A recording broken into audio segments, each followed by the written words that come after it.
বন্ধুরা, তোমরা সবাই কেমন আছো? তো আজকের আমার রান্নার রেসিপি দেখো। এই আমি এখন পটল ভাজছি, পটল দিয়ে দিয়েছি কড়াতে। তো দেখো পটলগুলো বেশ একটু লাল লাল ভাজা হয়ে এসছে। এখন পটলগুলো তুলে নিয়ে আমি এখন গরম তেলের মধ্যে চিংড়িগুলো দিয়ে দিয়েছি নুন হলুদ মাখিয়ে। তো চিংড়িগুলো একটু বেশ লাল লাল ভাজা হয়ে যাবে, তারপরে আমি চিংড়িগুলো তুলে নেবো। তো দেখতে পাচ্ছ চিংড়িগুলো এখন লাল লাল বেশ ভাজা হয়ে এসেছে। তো দেখো এখন আমি চিংড়িগুলো প্রায় তেল ছেঁকে নিচ্ছি। নিয়ে দেখো চিংড়ি মাছগুলোকে আমি এখন তুলে নেবো। নিয়ে দেখো গরম তেলের মধ্যে তেজপাতা, পেঁয়াজ, শুকনো লঙ্কা দেখো দিয়ে দিয়েছি গরম তেলের মধ্যে। দিয়ে দেখো এখন আমি নেড়ে নেব। নেড়ে নেওয়ার পর দেখো বেশ টমেটো, হলুদ, লঙ্কা গুঁড়ো সব কিছু দিয়েছি, আলু দিয়েছি, দিয়ে বেশ একটু কষিয়ে নিয়েছি মশলাটাকে। আলুটাকে দিয়ে, টমেটো দিয়ে, পেঁয়াজ দিয়ে, শুকনো লঙ্কা, তেজপাতা সব দিয়ে আমি এখন নেড়ে নিয়েছি, কষিয়ে নিয়েছি মশলাটাকে। নেওয়ার পর দেখো আমি পটলগুলো দিয়ে দিয়েছি। দিয়ে বেশ আরও কিছুক্ষণ একটু নেড়ে নেব। দেখো বেশ একটু কষা কষা হয়ে যাবে। কষা কষা হওয়ার পর দেখো এখন বেশ একটু তেল ছেড়ে দিয়েছে, তোমরা দেখতে পাচ্ছ। গ্যাসটাকে সিম করে দিয়েছিলাম, দেওয়ার পর দেখো তেল ছেড়ে দিয়েছে। দেওয়ার পর দেখো আমি এখন জল দিয়ে দিয়েছি তরকারিটা।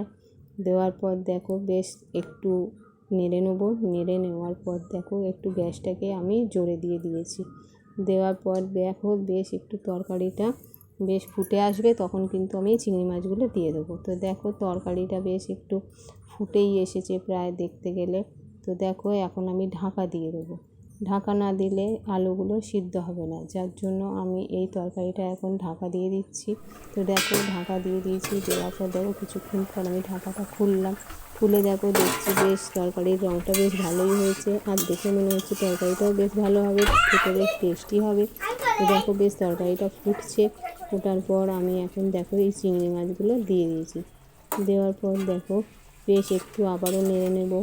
নেওয়ার পর দেখো দেখে নেবো যে আলুগুলো একটু সিদ্ধ হয়েছে কি। তো দেখো ভালো করে নেড়ে নিলাম। নেড়ে নিয়ে দেখো বেশ একটু আবার ফুটে যাচ্ছে। ফুটে পর আমি আবার চাপা দিয়ে দিচ্ছি। বেশ আলুগুলো দেখছি যাতে সিদ্ধ হয়ে যায়, সিদ্ধ না হলে তো তরকারিটা খেতে ভালো হবে না। দেখছি চাপা খোলার পর দেখলাম যে তরকারিটা বেশ একটু হয়ে এসেছে। তো দেখো বেশ তরকারিটা দেখে মনে হচ্ছে বেশ ভালোই হবে। তো তরকারিটা আমি নামিয়ে নিয়েছি। নেওয়ার পর দেখো আমি এখন করে নিচ্ছি উচ্ছে চচ্চড়ি। তো পেঁয়াজ, আদা, রসুন, টমেটো সবই দিয়েছি। দেওয়ার পর উচ্ছেগুলো দিয়েছি, দিয়ে নেড়ে চেড়ে দেখো ঢাকা দিয়ে দিয়েছিলাম। তো দেখো বেশ ঢাকা দেওয়ার পর দেখো উচ্ছে চচ্চড়িটা বেশ আমার হয়েই এসছে। উচ্ছে চচ্চড়িটাও মনে হচ্ছে খেতে বেশ টেস্টি হবে, বেশ লাল লাল হয়েছে তরকারিটা। তো দেখো তোমাদের কার কার এরকম তরকারি খেতে, লাল লাল তরকারি খেতে ভালো লাগে আমাকে একটু জানিও। তো দেখো এখানে আমি হাঁড়িতে রয়েছে আমার ভাত।